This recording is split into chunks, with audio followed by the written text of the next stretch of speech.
It used to be the way my mom kept me quiet in church. She would give me crayons and paper and keep me quiet. But, you know, I grew up in the 70s when we used to actually sit around the dinner table and talk. And, of course, Watergate was going on. Jimmy Carter was running for president. I lived in Georgia. You know, we were a very opinionated family. We'd argue, and I loved to draw. So I started looking at some of the early editorial cartoonists from the 70s, you know, people like Jeff McNally and Pat Oliphant, and just fell in love with the art form. And by the time I got to college and started doing it for my college paper, I said, this is for me. Yeah.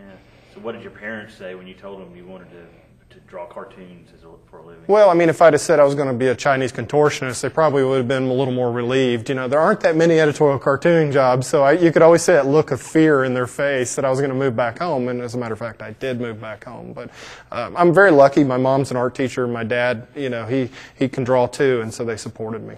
Editorial cartoonist.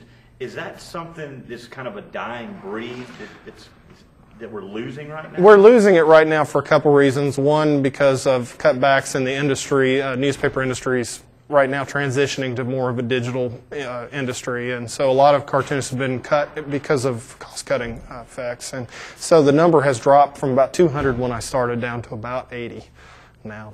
It's kind of unusual for Jackson, a market this size, to have an editorial cartoonist, isn't it? Well, there's actually been a long tradition of a cartoonist being here, and luckily when my predecessor left, they decided to replace him. I think Jackson needs a cartoonist because we have so many elected officials that are cartoons.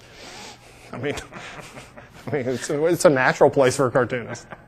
And when the final cartoon gets into the paper, kind of what the steps are there? Well, my day, usually I get up about 4:45 or so, and I'll pick up my paper out of my driveway like most people, turn on my computer, I do some work on my blog, kind of see what's going on, get a feel. Obviously, I do daddy things, get my kids to school and so forth, and I come into work and I continue to read because 80% of what I do is coming up with the idea. From that point, I'll sketch out rough ideas, about 5 to 6 a day, which I have not done at this point. And of course, you can see a little trickle of blood coming down the side of my head. I show them to my boss, who's my editor, a fellow named David Hampton. Great guy, good editor. He and I have worked together for 11 years now. And he'll pick out which cartoon he thinks is the best. He may not agree with it, but he'll pick out the best one. At that point, I'll draw it up and scan it and color it and get it on the internet. So usually, I mean, I come in usually around 9 after working out. I usually leave around 6 every day.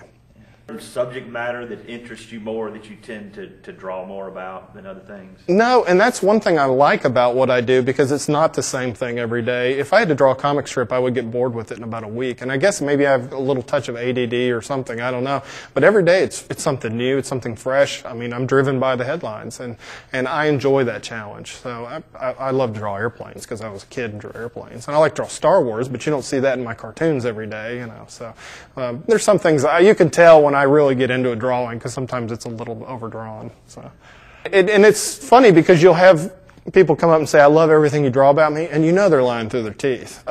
Steve Holland came up to me and kind of gave me one of those handshakes where he pulled me in closer, and he called me a word that starts with Jack and has another word on the end of it, and I called him a word that's kind of similar and back. But in a way, I appreciated that because at least he was honest, you know.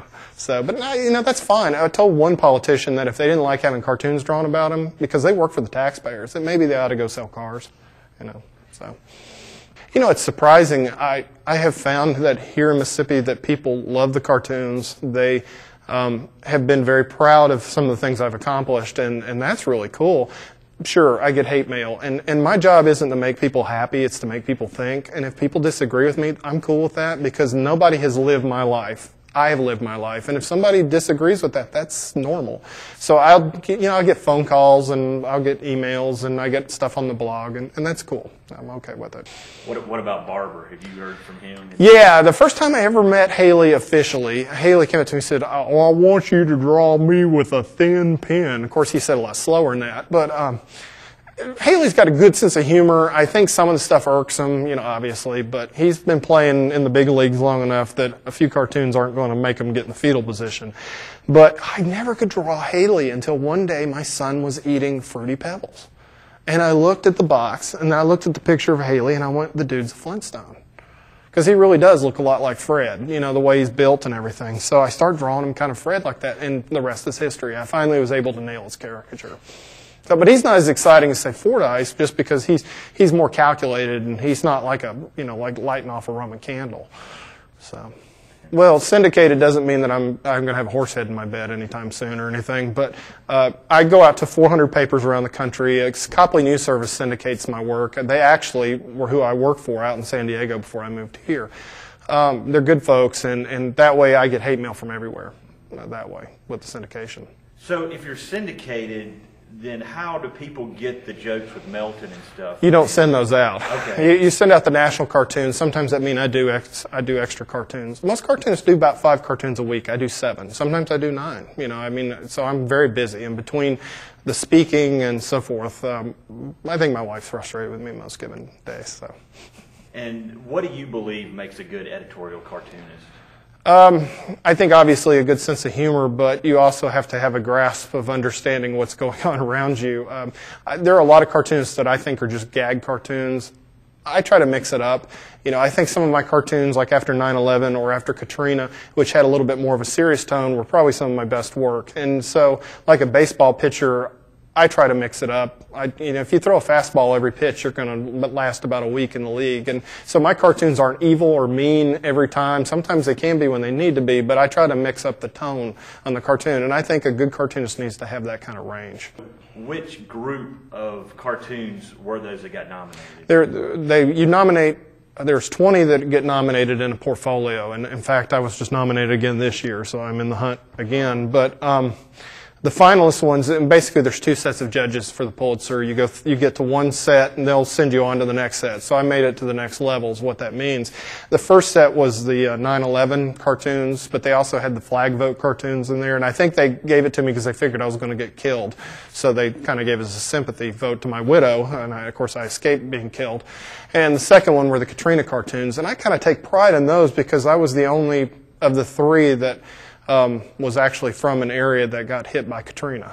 The other 2, Mike Lukovich, who ended up winning, he's a fantastic cartoonist, but he's from Atlanta. So, in fact, he won from Iraq cartoons. And I remember I was doing a seminar in Boston, and some student raised their hand and said, "Oh, did the hurricane hit Mississippi?" I said, "No, just a little bit." So, a few years ago, a friend of mine came down with melanoma, and I look like the 102nd Dalmatian. I have a lot of spots.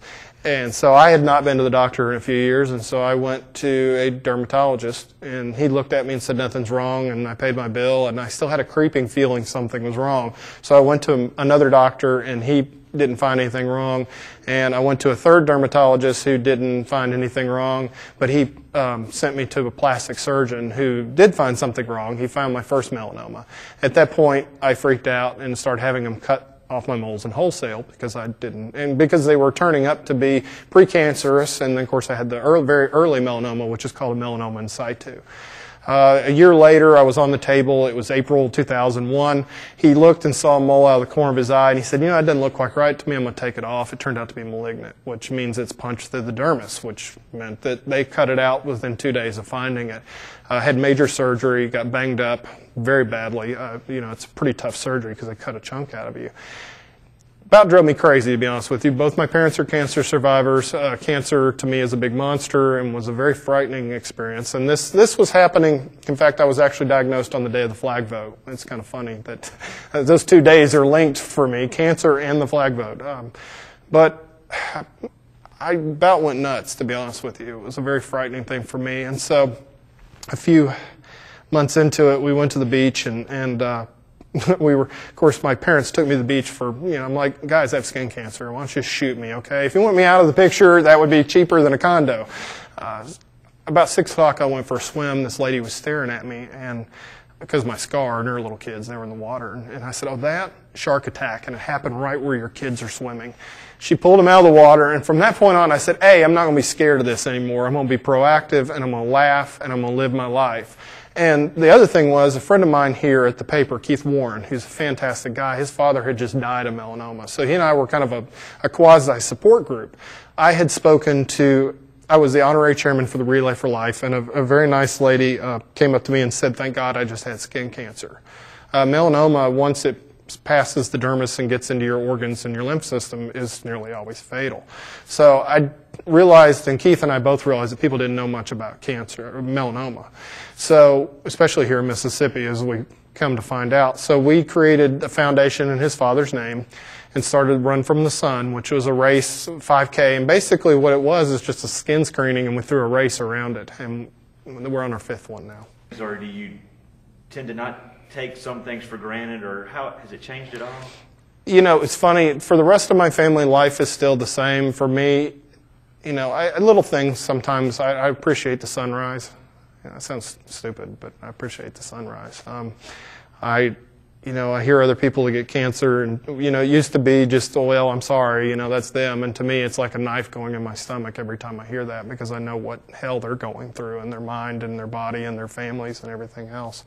But it's made me more driven. For about 5 years, I gave up on my career, kind of. You know, it's funny, before the cancer, I had this very planned out career map, and that's all changed now. So, and for the better, to be honest with you. It's made me a better person. In a way, it was God's wake-up call for me, and the alarm went off, and I have a different appreciation for life now.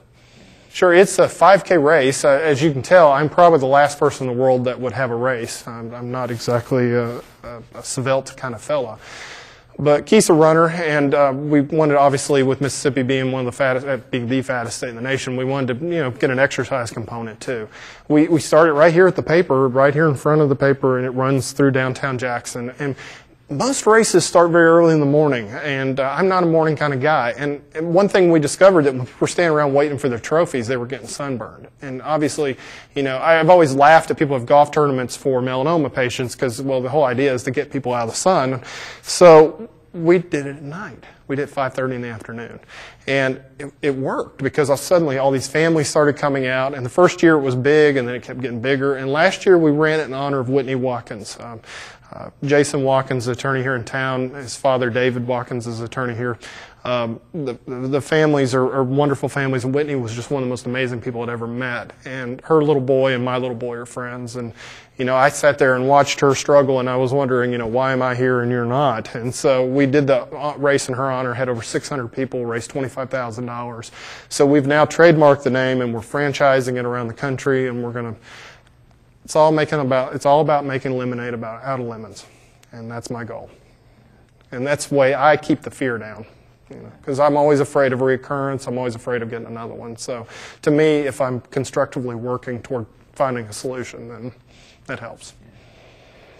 You know, it's funny. I came here and I thought, hey, I'll be here a couple of years. You know, obviously I'm going to be at the New York Times or someplace, you know, this kind of thing. But I've got 3 Mississippians now. I got 3 little boys who walk around saying, "Daddy, I hurt my finger." You know, I mean, they're the real thing. And I don't know if something about the flying roaches, the humidity, the tornadoes, the hurricanes. I'm not sure what it is, but there's just something about this place. And, you know, I was talking with the fellow who was my mentor, the guy up in Knoxville, Tennessee, a guy named Charlie Daniel, and he's not the fiddle player. But, you know, Charlie said there's something about, he came down here for my art opening because the museum had a show of my work, and he said, I saw how those people really loved what you do. And so he said, you make a difference. And, you know, that's really all that matters in life, is being able to get up every day and say, you know what, I'm going to work to make a difference. So, love Mississippi. It's like being married to a very exotic, half nutty person sometimes. You never know if it's going to be a wonderful experience and you're going to be bizarrely in love, or if you're going to get beat over the head with a club. But it's just kind of how it is, and it's been a lot of fun.